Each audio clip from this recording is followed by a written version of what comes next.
Ooh, I'm a ghost, and you can be too with the Ghost class mod in Baldur's Gate 3 made by Oakley_CH. I actually really like this class mod. It's based on the poltergeist house in Act 3. You get some of the abilities from those ghosts here, and it's got unique abilities all the way through here. As you can see, they have it all listed out in the mod itself. Now, the cool thing is you can change your ghostly appearance if you want. It's a toggleable passive that you get at level 1 here. Now, this does come with some unique abilities. You get class actions at level 1, the Withering Touch doing a 1d8 plus 2 necrotic damage, and we also get the Grave Bolt firing a bolt of necrotic energy through the soul of another creature for fire. They also have a lot of unique properties, like you get immunity to charm and most corporeal-based afflictions, immunity to necrotic, poison and cold damage, and resistance to fire, acid, lightning, thunder, and physical weapon damage, which is pretty good.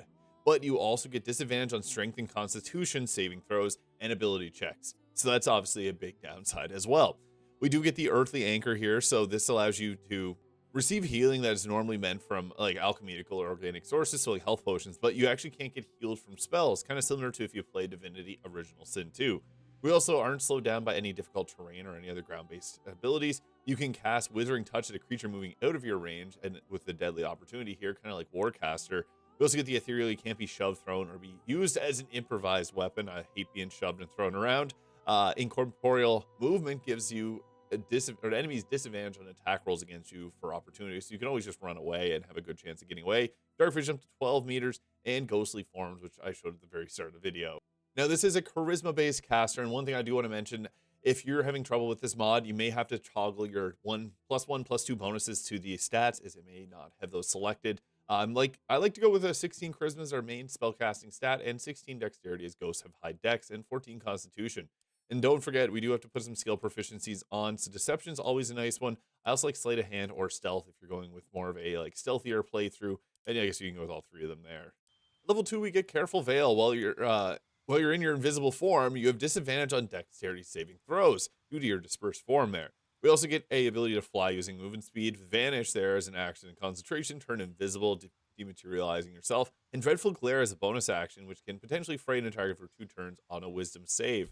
Pretty useful abilities here, and we get a lot of them as we continue to level up. Now we get to choose between different subclasses. Here's the Tortured Soul, multi-attack ghost, which allows you to attack an extra target with your Withering Touch and Grave Bolt, and you can also target the same target twice, and it costs 1 woe point.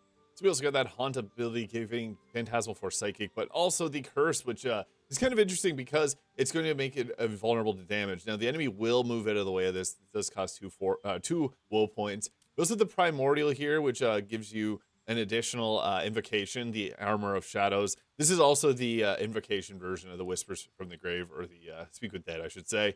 And this one comes with Devour Soul, which gives you healing, and you get healed for half the amount of damage dealt with 1 woe point, and Seize Soul as a bonus action, allowing you to pull your target forward. We also got the Cultist here, so these both are more so focused on spell casting. The Cultist here gets a fighting style. With this, you also get additional 1 to 4 piercing damage against targets that do not have all their health points.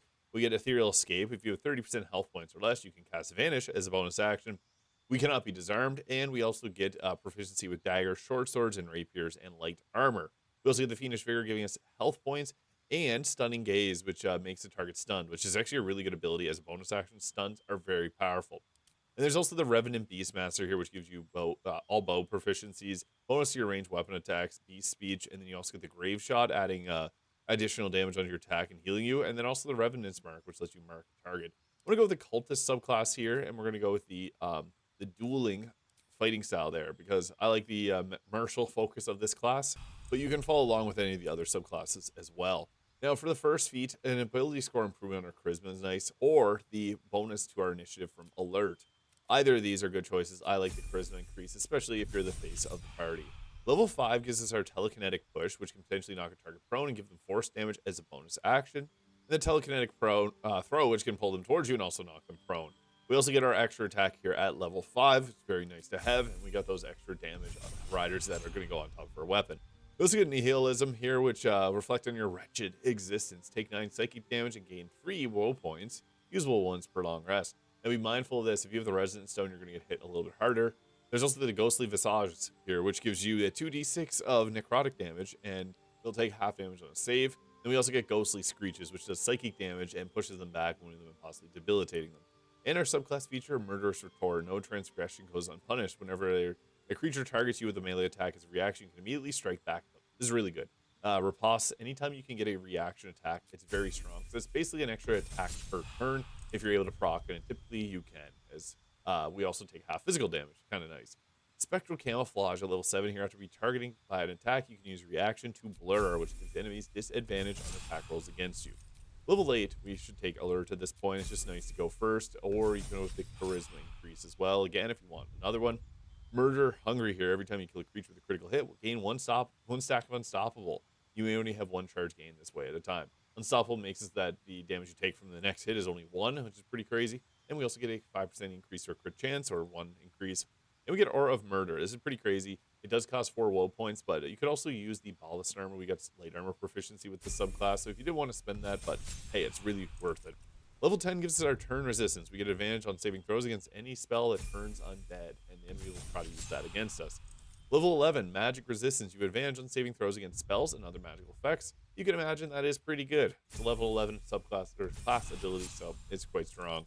Level 12, the final level, we could go with the Savage Attacker to reroll our damage die one time, or an ability score improvement to get the charisma up to 20. It's always a fun choice as well. Level 13, just extra health here. You can stop at level 12 if you want to, because there isn't anything really special here, unless you wanted to grab feats at higher levels. I'm also using the Celestial Threads mod here by Airedale Nexus Mods. All right, now, I actually think that the Ballast Armor is probably still going to be one of the best in slot. You can save yourself 4 of your woe points, because you only get 6 per short rest. Long rest, unless you're able to get a bunch of kills with this. So this can save you a few points here, but this is tough because we only have light armor proficiency, so there's not a lot. You could use something that gives you free proficiency if you really wanted to jack up the armor class, like the Hellisk armor, for example, puts up to 25, still allowing you to use your other abilities there, but the Ballast armor can work well too. Now, I also have the Birthright hat for the boost to our charisma here. However, if you want to increase your spell save DC, the Helmet of Arcane Acuity is likely our best option. Haste Helmet is nice too if you're in early game for the movement speed. You also got the Cloak Protection. I threw on Hellish Gloves here for extra fire damage on our attacks and spell save DC. But if you got something like this on somebody else, the Dark Justiciar Gauntlets would make a lot of sense. I'm actually going to throw those on just because the necrotic damage fits here thematically. Now, I also have the Boots of Stormy Clamor, which will give us 2 turns of reverberation on conditions. And we have a few ways to be able to apply that because we also get the Ring of Mental Inhibition. So whenever a target fails a saving throw, with things like our Telekinetic Push and Stunning Gaze and Ghostly Screeches, we can proc this, which will proc our Boots as well. And then have the Shadow Cloaked Ring to get ourselves additional melee damage whenever we're near shadows. As we're ghosts, we can kind of camp out with that. Now, I also got the Knife of the Undermountain King here, getting us increased critical hit chance and Shadow Blade, so we get advantage on lately or heavily obscured targets, which is further enhancing our abilities. I also got the Viconia's Walking Fortress. You can use any shield here, or you could even use an offhand weapon. I'm just going to go with the shield just because it's going to give us a pretty big boost to our defense. I am playing as a high elf, or a half elf, so I do get the proficiencies, but you could easily enough put on Dolder Amaris for a dagger for the increased critical hit damage. It's a pretty good choice. Now, I also like to go with the Hellrider Longbow for that +3 to our initiative, and Amulet of Greater Health to give ourselves a pretty decent health score here. And then into combat, you can use the Aura of Murder here, as well. I'll just swap off the armor for something a little bit more survivable. Now, we want to make an enemy fail a saving throw right away. So Ghostly Screech is a good way to do that because it hits in a cone, and there's a couple versions of it. We got the Animate Screech here, which will inflict confusion, or Unnerved here. So you can also get a pushback on that. If you're sneaky with the way you line this up, you can actually hit multiple targets that you may not have thought you would hit otherwise. So I'm actually able to hit 2 of them here. The pushback was able to take out 1 target, and we now have him unnerved with mental fatigue and reverberation. Unnerved, making them unable to take actions. It's pretty good. And the funny thing is the Aura of Murder will actually apply your reverberation, so you can get this to proc pretty easily. Now, I like to try and hit as many targets as possible sometimes just to see if we can get any targets that are taken out, especially if you're using something like Call the Weak. You can sometimes pick off a couple enemies at a time. We don't care about this target because he is just chilling there and he's debuffed quite the heck, so I'm going to come down over here. We do have a bonus action ability and 1 attack left, so I'm going to try and spread some debuffs with our abilities here, see if I can hit any targets here. I got lucky with the crit and reverberation on all of them there. Perfect. Then I can use Telekinetic Throw or a Telekinetic Push, so I can even just throw an item here if I wanted to. And if you got some pretty funny items, you can use that bonus action throw to do something like this. Not that I would ever recommend doing that, but it's an option. Yeah, it's now our pet. We also have that Spectral Camouflage here to be able to turn ourselves blurred, giving disadvantage on attack rolls, which is nice. However, that eats our reaction, which is not always what we want to be using, because we do have a way of doing a melee reaction. I should have swapped my melee weapon before. I have my bow out right now. But the great thing is I threw that, so it's going to tank for us, and it kind of looks like a big ghost, so Now that spectator's nice because I could go up to this paralyzed target and then use an arrow of many targets and get free crits on everybody there. He ran up here, but he can't attack, so it's kind of funny because he literally just ran up here just to do nothing. But he's in the aura of murder, which means we gotta use an piercing damage on him and hope that we get a crit, even though we have 35% hit chance. We missed, but we applied Verberation on all of them, so that was worth it. I'm going to take the shot again, but I want to go at a more sensible target here. Don't have a very good hit chance on a lot of these targets, so I'll go after the freebie hit here and get the crits off on everyone. Perfect. That's exactly what we wanted. Also took it or attacked the spectator there. Now, I have a hard time reaching with some of these attacks, but I'll use Great Bolt. Unfortunately, will only hit one target at a time, which is unfortunate because if I use the other ability that would have happened, he can still opportunity attack because he can't take actions, but he can take bonus actions. I don't really mind that. I'm just going to go with the Great Bolt here to show off this ability. It's basically like the Bone Chill, boom, and we got a crit off, which was good. Then this also lets me use the telekinetic throw or the telekinetic push here, which is kind of fun because then I could go pushing a target here, or I could use the telekinetic pull here if I wanted to, and then I can use like an item and throw it. I'm going to throw this treasure chest as it weighs 40 pounds. Boom. He saved on it. He didn't get hurt. It just bounced in front of him, and I'm now down one night set by Scurvy. Now, if you have the Illithid ability Charm, you'll be getting pop-ups all the time. This is the same with Spectral Camouflage, so this can be something that's a little bit annoying for some people if you don't like getting reactions every turn in combat. But if you already have the Illithid ability Charm, you're not going to notice anything different. So, yeah, it's business as usual, as you see there. I get to finally use the Murderous Retort. So he attacked me and missed, which gives me my Riposte attack, which is enough to do 48 plus 12 plus 5 damage. So that was a good knockout right there. And I just got an unstoppable stack from them attacking me, so that was good. I should say I lost that stack of unstoppable there. Now, I unfortunately don't have any enemies that I could use the Ghostly Screeches on. The Ghostly Visage is kind of nice here because you got a lot of really good abilities, but I unfortunately don't have any large groups of enemies that I could get to. I might be able to do it over here. Yeah, I'll use this. Whenever I can make an enemy forced to fail a saving throw, this is really useful. You can either frighten, unnerve, or confuse them. We're obviously going with the unnerve. That's really good.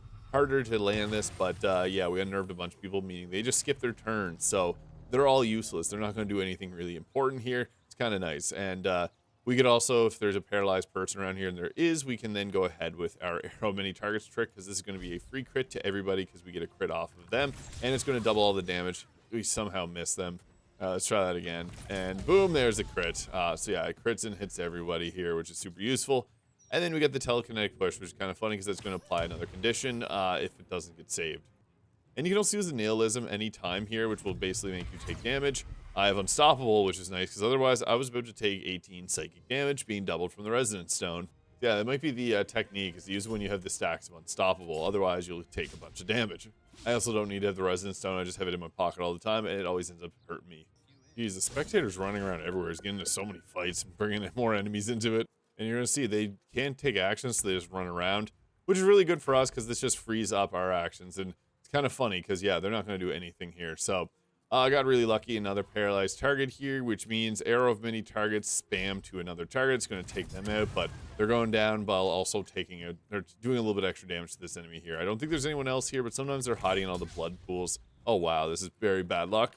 And I missed again. What's going on here? I'm going to use the telekinetic throw to throw something at him and hope that it will land.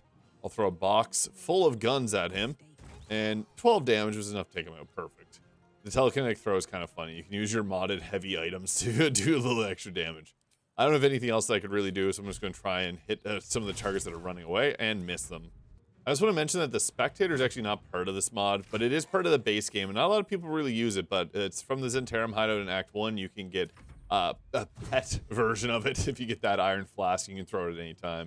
He shook off the unnerved, but he came and attacked me, and now I have my murderous retort, which is perfect because I was able to take him out. Anytime that piercing damage comes out, my favorite thing is literally just to barrel stuff and use arrow of many targets, or to attack with melee. I'm not very likely to hit them. It's better to have crossbow expert, honestly, because then you can go ahead with using any type of hand crossbow, which are typically going to be a little bit better. But melee attacks are good too. It's just we have a harder time hitting the targets. So if you're going level 20, you could use that, but you can see there. We got another stack of unstoppable, one-shot that target. We have advantage because they're hiding in a shadow. Perfect. And the last target to deal with is this stupid spectator that I brought upon us. Getting crits, though. I don't really know what to throw, so I'm just going to throw my armor at him. That's the only heavy thing that I have here. Kind of funny to do, but that was enough to finish him off. So, oh, wow. That was something. Yeah, well, That is an unorthodox way to play. I just thought it was funny. That is the Ghost class mod here by OoooOoooo_CH. Really fun class mod. A lot of cool ways to go about playing it. 4 different subclasses. Let me know your thoughts in the comments, and I hope you guys all have a great day.